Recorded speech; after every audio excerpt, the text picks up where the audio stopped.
మంత్రి నారా లోకేష్ పై ఫైర్ అయ్యారు వైసీపీ మాజీ మంత్రి గుడివాడ అమర్నాథ్. ఎన్నికల్లో నెరవేర్చలేని హామీలు ఇచ్చి ప్రజలను మోసం చేస్తున్నారని అన్నారు. కూటమి ప్రభుత్వం రాష్ట్రానికి కొత్తగా తెచ్చిన కంపెనీస్ ఏమీ లేవని అన్నారు. వైసీపీ ప్రభుత్వంలో జరిగిన ఎంఓయూలు ఇప్పుడు రాష్ట్రానికి వస్తున్నాయని తెలిపారు.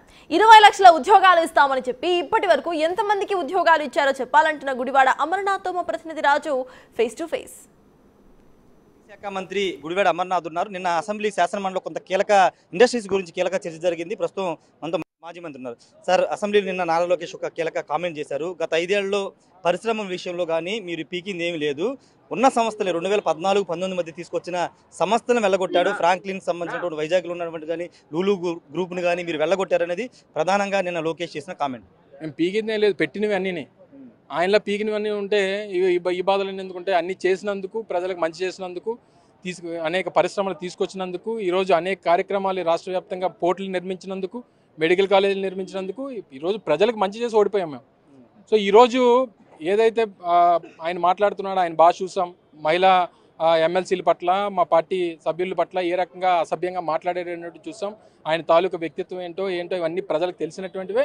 ఈరోజు చెప్పినటువంటి విషయాలన్నీ కూడా నాకు తెలిసి ఈ 16 మాసాల్లో కొత్తగా తీసుకొచ్చినటువంటి ఒక కంపెనీ పేరు చెప్పమనండి. ఎంతమందికి 20 లక్షల మందికి ఉద్యోగాలు అన్నారు కదా, కనీసం మొదటి సంవత్సరంలో ఒక 4 లక్షల మందికి ఉద్యోగాలు ఇవ్వాలి కదా. 16 మాసాలు అయింది, ఎంతమందికి ఉద్యోగాలు ఇచ్చారో చెప్పమనండి. సో ఇవన్నీ కూడా దానికి సమాధానం చెప్పడం మానేసి ఈ పీకుడు భాష ఏంటో నాకైతే అర్థం అవ్వట్లేదు. సో ఈ పీకుడు భాషకి సమాధానం మళ్ళీ రాష్ట్ర ప్రజలే చెప్తారనేటువంటిది మా ఉద్దేశం. వైజాగ్లోనే గూగుల్ లాంటి సంస్థ, చాలా సంస్థలు, ఇంకా చాలా సంస్థలు రాబోతున్నాయి. టాటాకు సంబంధించినటువంటి సంస్థలు కానీ ఇవన్నీ మా హయాంలో మాట్లాడి, మా హయాంలో ఎంఓయూలు అయినటువంటివి, మా హయాంలో తీసుకొచ్చినటువంటి. ఈరోజు ఆయన కొత్తగా ఎవరితో మాట్లాడారు? ఎంఓయూలు అనేటువంటివి ప్రతి ప్రభుత్వం చేసుకునేటువంటి దాంట్లో ఇదొక ప్రక్రియ. కానీ దాన్ని తీసుకొచ్చి దాన్ని రియలైజ్ చేసేటువంటి బాధ్యత ఏ ప్రభుత్వం తీసుకున్నదని ఇంపార్టెంట్.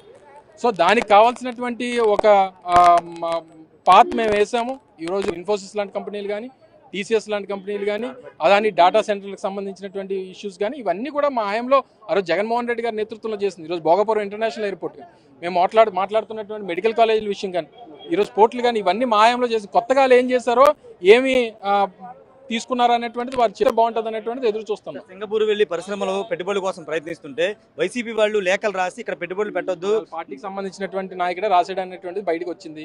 దానికి సమాధానం లేదు.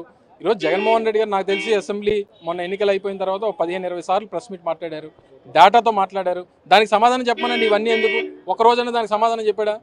సో ఈ పీకుడు భాష మానేసి ప్రజలకు ఏం మంచి చేయాలనుకుంటున్నారో, ప్రజలకు ఇచ్చినటువంటి హామీలు ఏంటో అవి గుర్తుపెట్టుకొని దానికి సమాధానం చెప్తే బాగుంటుంది. భాషతో కాకుండా ప్రజలకు ఏం చేశారని దానిపైన చెప్పాల్సిన అవసరం ఉంది. మాజీ మంత్రి గుడివాడ అమర్నాథ్ చెప్తున్నారు. గత ప్రభుత్వ హయాంలో జరిగిన ఎంఓయూలు కానీ అవన్నీ కూడా ఇప్పటికీ ఉన్నాయి, సజీవ సాక్ష్యాలకు ఉన్నాయని చెప్తున్నారు. సింగపూర్కు సంబంధించిన లేఖ ఎవరు రాశారని ఆల్రెడీ బహిర్గతమైందని గుడివాడ అమర్నాథ్ చెప్తున్నారు. ప్రజలకు ఏం చేయాలో, ప్రజలకు ఇచ్చిన హామీలు నెరవేర్చాలని ఆయన చెప్తున్నారు. కెమెరా పర్సన్ సాయితో రాజేష్, బిగ్ టీవీ, అమరావతి.